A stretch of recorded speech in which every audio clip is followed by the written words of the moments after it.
नमस्कार, मैं स्वाति पांडे। आप देख रहे हैं 4 टीवी न्यूज। चलिए रुक करते हैं खबरों की ओर। पहली खबर सामने आ रही है संभल से। संभल में यादव जी की लव स्टोरी फिल्म को लेकर बीजेपी के पूर्व विधायक राजू यादव ने जिलाधिकारी को ज्ञापन सौंपकर मांग की है कि इस फिल्म को रिलीज न किया जाए। संभल में यादव जी की लव स्टोरी फिल्म के विरोध में बीजेपी पूर्व विधायक राजू यादव ने जिलाधिकारी को ज्ञापन सौंपा है। उनका आरोप है कि फिल्म में यादव समाज की लड़की और मुस्लिम लड़की की प्रेम कहानी को गलत तरीके से प्रस्तुत किया गया है, जिससे समाज की भावनाएं आहत हुई हैं। ज्ञापन में कहा गया है फिल्म के नाम से यादव जाति का नाम गलत तरीके से इस्तेमाल किया गया है। फिल्म के ट्रेलर और प्रचार सामग्री में यादव समाज को गलत तरीके से पेश किया गया है। इससे समाज की गरिमा आहत हुई है और शांति व्यवस्था प्रभावित हो सकती है। क्या मांग की गई है? फिल्म के प्रदर्शन पर रोक लगाई जाए, फिल्म निर्माता और संबंधित लोगों के खिलाफ केस दर्ज किया जाए, जांच के बाद आवश्यक कार्रवाई की जाए।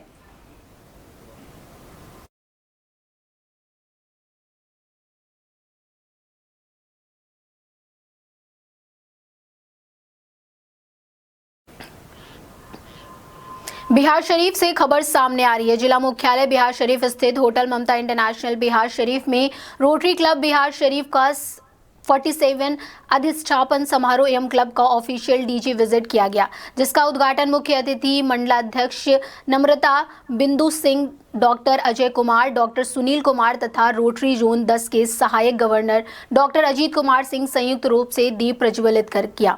इस अवसर पर जी नम्रता ने सदस्यों को निर्देश देते हुए कहा कि कोई भी प्रोजेक्ट चाहे छोटा हो या बड़ा, रोटरी क्लब बिहार शरीफ को करते रहना चाहिए, जिससे कि लोगों का कल्याण हो सके और जो हमारा फोकस के 7 क्षेत्र हैं उस पर काम करे ताकि रोटरी के उद्देश्यों की पूर्ति हो सके। उन्होंने कहा कि रोटरी क्लब को बिहार शरीफ को अपना सदस्यता बढ़ाना चाहिए और साथ ही 7 फाउंडेशन में भी योगदान करने के लिए आगे जाएं। उन्होंने कहा कि फाउंडेशन का पैसा फिर वापस किसी ना किसी रूप में प्रोजेक्ट में लगता है। पूर्व डिस्ट्रिक्ट गवर्नर और rotary public image coordinate PDG doctor बिंदु सिंह ने कहा कि कोई भी प्रोजेक्ट करते हैं तो उसकी संदेश जनमानस तक पहुंचने के लिए आप सोशल मीडिया और प्रिंट एवं इलेक्ट्रॉनिक मीडिया का सहयोग लें ताकि रोटरी का इमेज अच्छी तरह से लोगों के बीच में आ सके। इस मौके पर डीजीएन डॉक्टर अजय कुमार ने कहा कि उनकी इच्छा है कि रोटरी क्लब बिहार शरीफ के डायलिसिस सेंटर की तरह बिहार शरीफ के अन्य दोनों क्लब के द्वारा भी कोई परमानेंट प्रोजेक्ट चलाया जाए ताकि जो हमारे समाज में निम्न स्तर पर जो लोग हैं उनको यह स्टोरी के माध्यम से सुचारू रूप से सेवा मिले और वह लाभान्वित हो पाएं। इसके मौके पर डॉक्टर सुनील कुमार ने कहा कि क्लब के सदस्य एकजुट रहकर जन कल्याण के कार्य करें। इस अवसर पर डॉक्टर आशुतोष कुमार को रोटरी क्लब बिहार शरीफ का अध्यक्ष, अभिषेक कुमार सिन्हा और प्रमोद को सचिव के पद पर अधिष्ठापन किया गया तथा रेडियंट वर्ल्ड स्कूल नूरसराय में वृक्षारोपण कार्यक्रम आयोजित किया गया। धन्यवाद ज्ञापन धीरज कुमार ने किया। कार्यक्रम में Rotary Club Nalanda, Nawada, Rajgir, Sheikhpura, Nawada, Rajshree, Bihar Sharif, Tathagat Lions Club, Inner Wheel Club, IIM mission Hariyali एवं पब्लिक स्कूल एसोसिएशन के कई सदस्य मौजूद थे।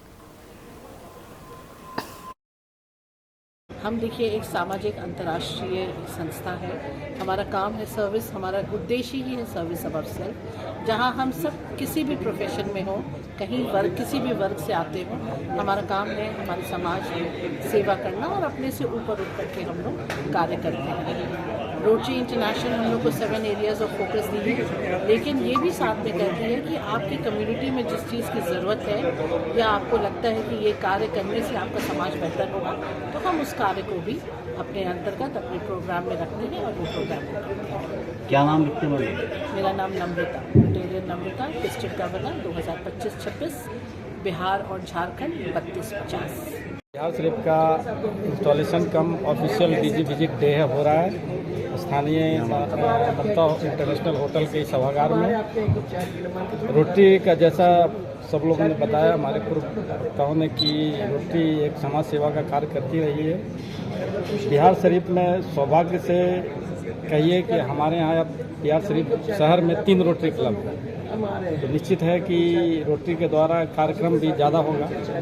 इसमें हमारा जो, जैसे डॉक्टर अजय ने बताया कि परमानेंट प्रोजेक्ट होना चाहिए जिससे कि रोटरी का इमेज बनता है, तो परमानेंट प्रोजेक्ट में एक डायलिसिस सेंटर चल रहा है, दूसरा हमारा एक सहेली सेंटर चल रहा है जिससे कि शहर के लोग लाभान्वित हो रहे हैं। इसमें actually no loss no profit पे काम होता है तो लोगों को फ़ायदा होता है। तो हम लोग और कोशिश करेंगे कि शहर को कुछ देने के लिए, शहर के लोगों को फ़ायदा के लिए कुछ परमानेंट प्रोजेक्ट और धीरे धीरे बढ़ेगा। निश्चित है कि हमारा 3 क्लब, पहले जहाँ 1 क्लब था अब 3 क्लब है, तो निश्चित है कि कार्यक्रम ज़्यादा होगा। तो मैं चाहूँगा कि आप लोग से भी कि रोटरी का इमेज जो है, इमेज को आप पॉजिटिव रूप में शहर में लोगों के बीच में पहुँचाएँ। रोटरी कार्यक्रम करते रहती है। रोटरी में लोग कभी भी लेने के लिए नहीं आए। रोटेरियन जितने भी लोग हैं वो देने के लिए हैं। समाज में कुछ ना कुछ देना है, यही हमारा उद्देश्य है। भागलपुर से खबर सामने आ रही है। भागलपुर में प्रमंडल स्तरीय उद्यान प्रदर्शनी किसानों को बाजार से जोड़ने की पहल। भागलपुर में आयोजित प्रमंडल स्तरीय उद्यान प्रदर्शनी किसानों के लिए नए अवसरों का मंच बनकर सामने आई है। कृषि विभाग के joint director agriculture IDS Shyam Bihari Singh ने बताया कि बिहार की मिट्टी को सेहत प्राकृतिक खेती के लिए बेहद उपयुक्त है, जिससे यहाँ फल, फूल और सब्जियों की उन्नत खेती की अपार संभावनाएं मौजूद हैं। उन्होंने कहा कि इस तरह की उद्यान प्रदर्शनी का मुख्य उद्देश्य किसानों के उत्पादों को बेहतर बाजार लिंक से जोड़ना है, ताकि उन्हें उनकी उपज का उचित मूल्य मिल सके और खेती को लाभकारी बनाया जा सके। बिहार की जलवायु फल और फूल की खेती के लिए अनुकूल होने के बावजूद बाजार तक सीधी पहुंच एक बड़ी चुनौती रही है, जिसे ऐसे आयोजनों के माध्यम से दूर करने की कोशिश की जा रही है। प्रदर्शनी में रंग बिरंगे फूलों की आकर्षक सजावट, विभिन्न किस्मों के मशरूम और कई प्रकार की ताजी सब्जियों को प्रदर्शित किया गया है। यह आयोजन न केवल किसानों को नई तकनीकों और उन्नत किस्मों की जानकारी दे रहा है, बल्कि आम लोगों को भी बागवानी और प्राकृतिक खेती के प्रति जागरूक कर रहा है।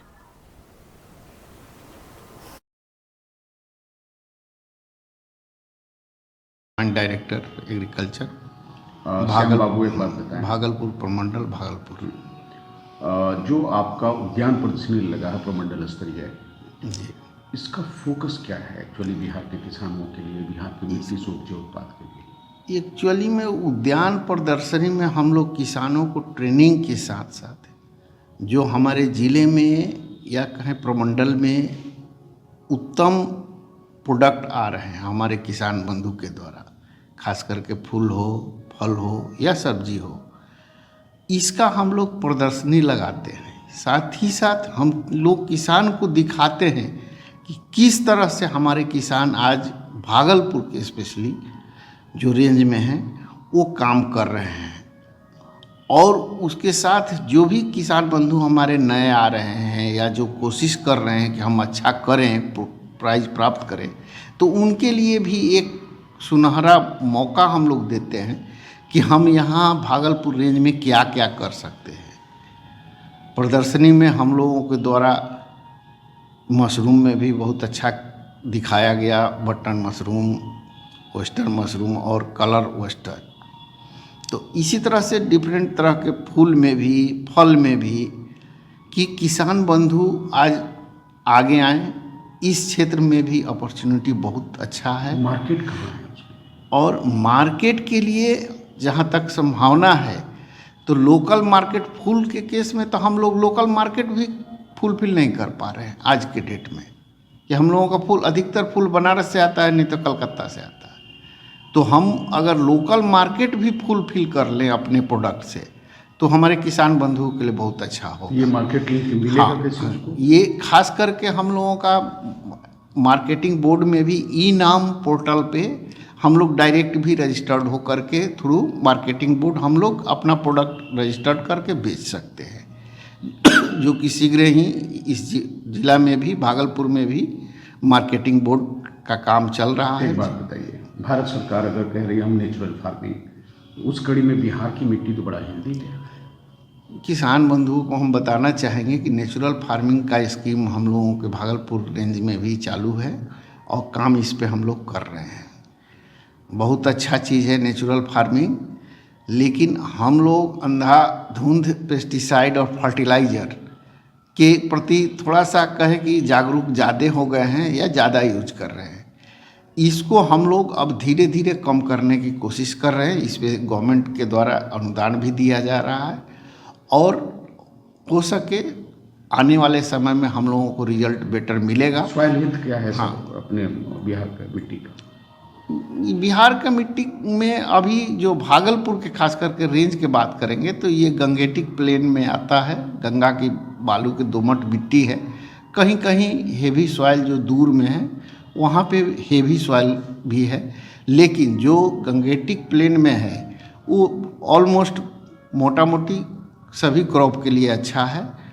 हाँ, जहाँ पर बाढ़ की समस्या है थोड़ा सा वो हम लोगों के प्रॉब्लम करता है खेती में, लेकिन वो भी ज़मीन जो है बाढ़ हम लोगों के लिए, जिस ज़मीन पे एक बार बाढ़ आता है तो दूसरे बार उसका फर्टिलिटी बढ़ जाता है, हाँ वरदान हो जाता है। तो ये उद्यान के पॉइंट ऑफ व्यू से अगर हम देखेंगे तो ये कितना प्रोडक्टिव है इधर का सॉइल? नहीं, सॉइल तो यहाँ का उद्यान के लिए बहुत अच्छा है, चाहे वेजिटेबल की बात करें, फूल की बात करें या फल की बात करें। खास करके जर्दालू आम हम लोगों का बहुत अच्छा यहाँ का है। फूल में भी हमको लगता है कि भागलपुर बहुत अच्छा प्रोडक्टिव है, लेकिन हम लोग इसको इनकैश नहीं कर पा रहे हैं क्योंकि मास, हाँ ये तो चुनौती है। हाँ, ये हम लोगों के लिए चुनौती है कि हम लोग किस तरह से मास में प्रोडक्शन करें, और उसी के लिए प्रयास हो रहा है। हाँ, और इसी को लेकर के हम लोग प्रयास कर रहे हैं कि हम लोग छोटे छोटे यूनिट में नहीं, जहाँ भी रहें तो थोड़ा सा बड़ा पैच बनाएं कि हम लोग उस क्षेत्र को उसी के रूप में डेवलप कर लें, चाहे आम के क्षेत्र हो या कोई फल सब्जी का क्षेत्र हो या कोई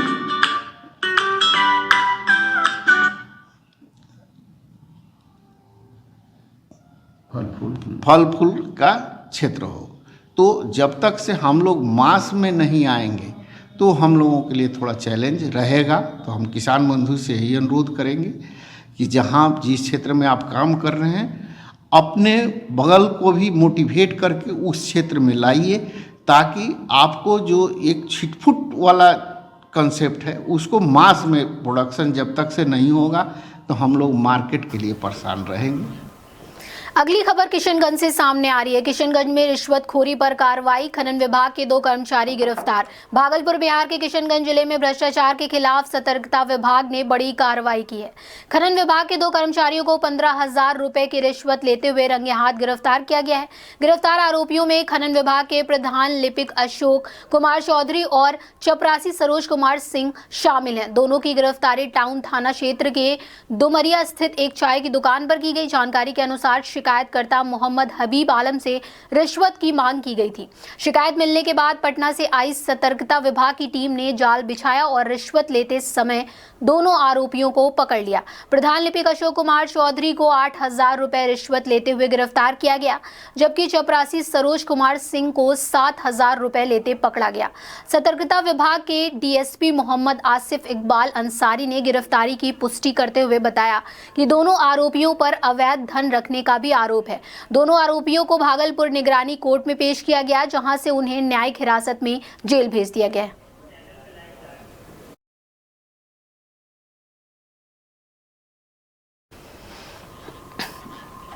भागलपुर से खबर सामने आ रही है। भागलपुर में मैट्रिक परीक्षा 2026 61 केंद्रों पर होगी परीक्षा। बेटियों की संख्या फिर सबसे अधिक। भागलपुर वार्षिक माध्यमिक परीक्षा 2026 को लेकर भागलपुर जिले में व्यापक तैयारी पूरी कर ली गई है।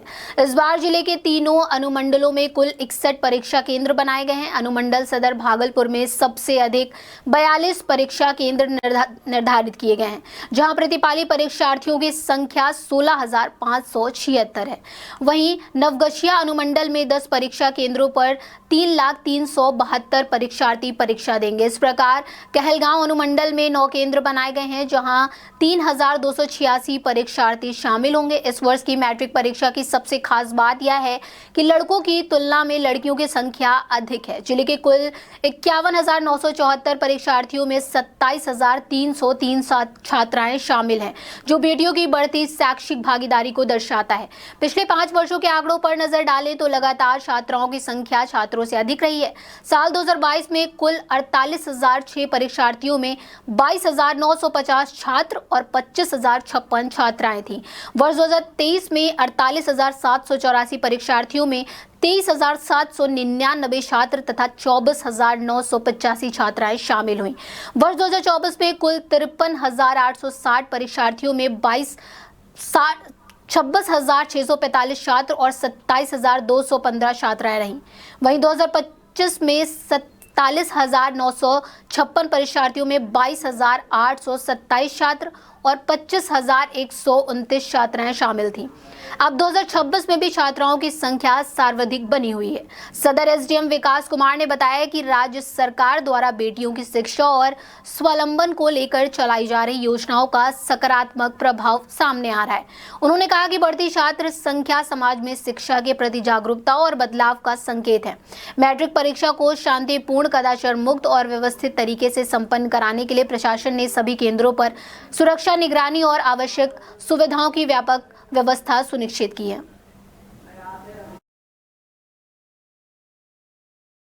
क्या कहलाता है? वो तो उसका डेटा भी है, रिलेटिवली ज़्यादा है और ये बहुत अच्छी बात है। मतलब जब हम ओवरऑल पर्सपेक्टिव में एज ए सोसाइटी देखते हैं इस चीज़ को, तो वो बहुत पॉजिटिव डेवलपमेंट है। और आज सेकेंड शिफ्ट भी कंक्लूड हो गया है और कहीं से कोई किसी प्रकार का अनटूवर्ड या अनएक्सपेक्टेड कोई वैसी बात, कोई डेवलपमेंट या कोई इंसिडेंट नहीं है। और पूरी जो टीम है एक मशीनरी के रूप में काम कर रही है और एग्ज़ाम्स के सभी जो 42 सेंटर्स अर्बन एरियाज़ में हैं, विशेषकर जो शहरी क्षेत्र है सदर अनुमंडल में, तो जो डेप्यूटेड टीम है और कहीं से किसी प्रकार की कोई वैसी सूचना नहीं है और बिल्कुल पीसफुली एग्ज़ाम कंडक्ट हुए हैं। कुछ जगहों पे ट्रैफिक को रेगुलेट भी किया गया है ताकि किसी तरह का कोई वैसा किसी स्टूडेंट को कोई दिक्कत नहीं हो टाइम पे जाने में और हर तरह से सभी पहलुओं पे प्रशासन बिल्कुल सजग रह के और अच्छे वातावरण में बच्चों को एग्ज़ाम्स कंडक्ट कराने के लिए प्रयास कर रही है। और ये हम लोग अभी ये लगातार 25 तारीख तक ये जारी रहेगा, बीच में सिर्फ एक दिन का ब्रेक है। तो सारी चीज़ों को हम लोग देख रहे हैं। इसमें जो पॉजिटिव बात और है कि गर्ल्स की संख्या हमने ज़्यादा देखी, जहाँ जहाँ भी देखा हमने गर्ल्स ज़्यादा देखा, उससे हमने बात भी किया जी। तो बड़ी खुश इसलिए थी कि उनको बहुत तरह की सुविधा सरकार ने दे रखा है। हाँ जी, वो बदायूं से खबर सामने आ रही है। बदायूं किन्नर समाज के दो गुटों में खूनी संघर्ष, कई गंभीर घायल। बदायूं में किन्नर समाज के दो गुटों के बीच पुरानी रंजिश को लेकर भयंकर संघर्ष हो गया है। बताया जा रहा है कि बीते 2 दिनों से दोनों पक्षों में विवाद चल रहा था, जिसने सोमवार को खूनी रूप ले लिया। जानकारी के अनुसार रज्जू किन्नर अपने साथियों के साथ मुकदमे की पैरवी कर उद्यानी कोतवाली से बोलेरो कार द्वारा वापस लौट रही थी। इसी दौरान उझानी निवासी सना किन्नर ने अपने साथियों के साथ मिलकर रास्ते में घात लगाकर हमला कर दिया। घटना बरेली मथुरा हाईवे पर लाल पुल बड़ी जियारत के पास हुई, जहां दोनों गुट आमने सामने आ गए। देखते ही देखते मामला हिंसक हो गया और लाठी डंडों व अन्य हथियारों से हमला किया गया। इस हमले में रज्जो किन्नर गुट के कई सदस्य गंभीर रूप से घायल हो गए, जिनमें कुछ की हालत नाजुक बताई जा रही है। सूचना मिलते ही कोतवाली पुलिस भारी पुलिस बल के साथ मौके पर पहुंची। हालांकि पुलिस के पहुंचने से पहले ही हमलावर अपनी गाड़ियों से फरार हो गए। पुलिस ने घायलों को तत्काल जिला अस्पताल भिजवाया है और मामले की जांच शुरू कर दी है। क्षेत्र में तनाव को देखते हुए पुलिस बल तैनात कर दिया गया है। फिलहाल पुलिस हमलावरों की तलाश में जुटी है और पूरे घटनाक्रम की गंभीरता से जाँच की जा रही है।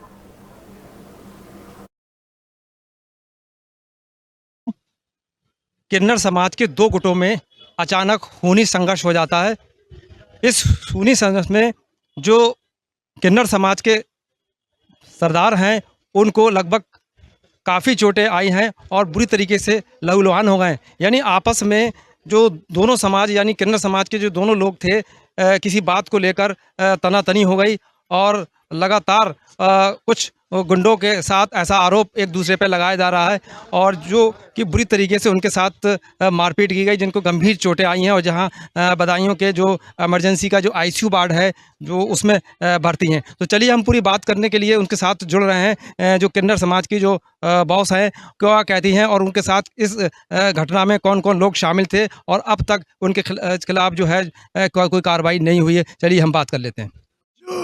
कहाँ पे रहती हैं आप? मैं कुमार गाँव है। क्या घटना हुई आपके साथ? मैं गई उजियानी मेरे चेलों को पकड़ा बिल्सी से बांधना सना किन्नर ने उजियानी वाले ने सना ने बड़ुआ ने, तो मैं अपने चेलों की एप्लीकेशन देने के लिए बाने बुलाया। उजियानी वाले ने दरोगा ने पैसा खा के नहीं, उसके लंग से बोल के नहीं मुझे पकड़वा दिया, उसने रास्ता में गिरवाया। छोटे जो आपके आई हैं जो हाथ पैर में आप दिखाएं। जे मेरे भाई ने मरवाई पुलिस वाले ने, भाई ऐसो ने, अरे ऐसो तेरा बेड़ा का रखो जा, वो तेरे बच्चे मर जाए। सब झूठी है। पीलीभीत से खबर सामने आ रही है। पीलीभीत और पूरनपुर के किन्नरों के दो गुटों में घमासान। एरिया बंटवारे को लेकर किन्नरों के गुटों में मारपीट। पीलीभीत के किन्नरों ने पूरनपुर के किन्नरों के एरिया में किया कब्जा। पूरनपुर किन्नर के एक गुट ने लिखित रूप से की शिकायत। दीपा किन्नर द्वारा दूसरे गुट को दी गई जान से मारने की धमकी। पूरनपुर के किन्नरों द्वारा लिखित शिकायत पर कर अपनी सुरक्षा की मांग की। पीलीभीत के किन्नर करते हैं पूरनपुर के किन्नरों को परेशान।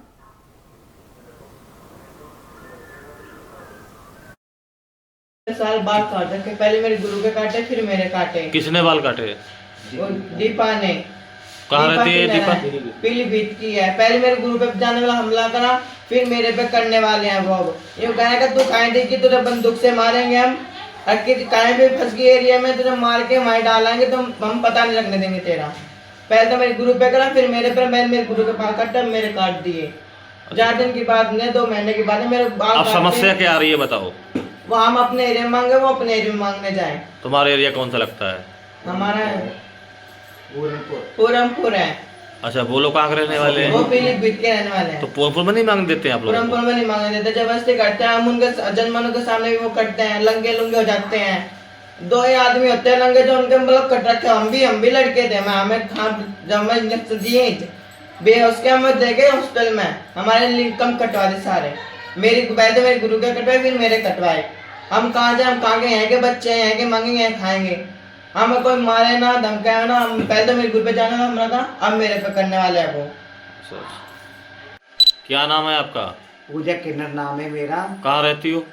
पूरनपुर के अंदर रहती हूँ, कायस्थान मोहल्ले में। अच्छा, क्या समस्या है आपकी? समस्या इसलिए है कि पीलीभीत के आते हैं और बधाई लेने आते हैं, और ऊपर से दूसरी बात ये है पूरनपुर के हम हैं मांगते हैं तो हम अब दवाई डाल रहे हैं ऊपर की, और पीलीभीत के आते हैं बधाई लेते हैं, बदतमीजी करते हैं उनसे। जिजमान मुझसे कहता है कि वो बदतमीजी कर रहे हैं। उसकी बात क्या है, जब हम जाते हैं तो हम पे दबाव डालते हैं, मुझसे पैसे मांगते हैं, ऊपर से मुझे मारते हैं क्योंकि हम अकेले हैं। उनके पास से भैया वो पैसे वाले पीलीभीत के हैं, हम हैं गाँव के गड्ढे के देखो मांगने वाले। जो देंगे 150 या 500 1000 1100 देंगे, लेके जाते हैं। वो मांगते हैं मुँह खोल के कि 11,000 दो, 5,000 दो। दूसरी बात क्या है ना, हम थाने में उस दिन गए, हमारे थाने में सुनवाई नहीं है। क्यों? वो पैसे भर देती है थाने में भी, हमारी कोई सुनवाई नहीं है। और पर हम मिलते भी हैं तो रास्ते में मुझे घेर लेते हैं, मारा मुझे, मेरे बाल काट दिए। ये बाल काटे, मेरे बाल काटे पीलीभीत। और धमकी भी दी है हमें कि रास्ते में अगर मिल जाएगा तो धमकी देंगे, वो मारेगा हमें गोली से। और उनके पास बंदूक भी है, इसलिए डरते हैं, हम घर से बाहर ना जाते हैं। हम तो देखे तो लोगों से बंदूक कैसी नाजायज है? वो नाजायज से बंदूक है ना, कागज है कुछ है उसके है। दूसरा कोई आदमी है उसके पास रखी है बंदूक, गाड़ी में बैठा रहता है, वो दिखाता है। अकेले हम क्या कर लेंगे? गुरु तो मेरे मर के चली गई मेरे नाम पे, और कागज भी मेरे नाम पे, बस मेरे नाम पे है। वो भी नकली कागज उन्हें बनाए हैं, और मेरा अंगूठा जबरदस्ती थाने में लिया है। क्यों? मेरे आगे पीछे कोई था ही नहीं, जबरदस्ती कागज अंगूठा ले लिया है। और क्या करा जाए फिर? कागज मेरे पास ही है, मेरे ये है कागज मेरे, हमारे नाम पे है। अच्छा, ये बस ये हमारे कर बस मेन चीज क्या आपको मांगने नहीं देते हैं वो लोग? ना, मना करते हैं कि मिलना चाहिए ना, बनकर बाद में थाने में मैं कर ले क्या कर लूंगी, कागज ही मेरे पास। अच्छा। हाँ, जान से मारने की धमकी दी है मुझे, और कार्रवाई न कर रहा कोई। क्या नाम है उनके? दीपा है। सीतापुर से खबर सामने आ रही है। पुरानी रंजिश के चलते तिलक समारोह में फायरिंग, एक बच्चा सहित 3 लोग घायल। जिला अस्पताल में कराया गया भर्ती। पुलिस मामले की जांच पड़ताल में जुटी। जनपद के थाना खैराबाद क्षेत्र के कनियातपुर गांव का मामला।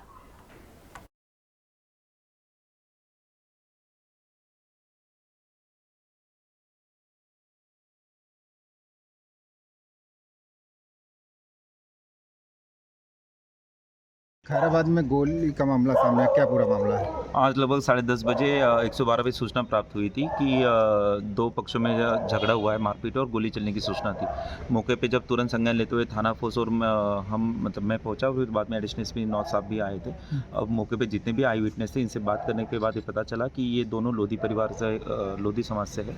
और इसमें जो शिव कुमार है, जो वादी है, इनके द्वारा बताया गया कि इनका भतीजा जो सत्यम आज यहाँ पे इनके घर में तिलक का कार्यक्रम था, घर के बैक साइड में ही ये वॉशरूम करने गया था। यहाँ पे बाराती होने के कारण बहुत सारे लोग नशे में थे और जो विपक्षी है उनके द्वारा उनकी जो महिला थी वो बाहर वॉशरूम करने आई थी। इसी बात को लेके दोनों में कुछ टकराव हो गया, उसके बाद में मारपीट हुई और गोली चलने की सूचना हुई। जब अभी इसमें 3 कुछ लोग चोटिल हैं, जिसमें एक को फायर इंजरी मतलब फायर इंजरी होना सामने आया है, जिसके पीठ में छर्रा लगा है और बाकी कोई बड़ा हथियार से ऐसा इस्तेमाल नहीं हुआ है। दूसरी जो बच्चा है छोटा 12 साल का, उसको भी चोट के निशान है, लेकिन फायर इंजरी आम नहीं है। और तीसरा जो है इसमें सत्यम, जो जहाँ से घटना की शुरुआत हुई थी, इसके साथ में और दोनों पक्षों में जो मारपीट हुई है तो इसको ब्लंट ऑब्जेक्ट से मारने के निशान है। तीनों को अभी जिला अस्पताल यहाँ पे भेजा गया है और इनका इलाज यहाँ पे हो रहा है। अभी फ़िलहाल ऐसी कोई भी जानलेवा वाली बात नहीं है। इसमें उच्च तहरीर सही तहरीर प्राप्त करके उसके ऊपर सुसंगत धाराओं में मुकदमा। फिलहाल के लिए इतना ही। आप देखते रहिए 4 TV न्यूज़।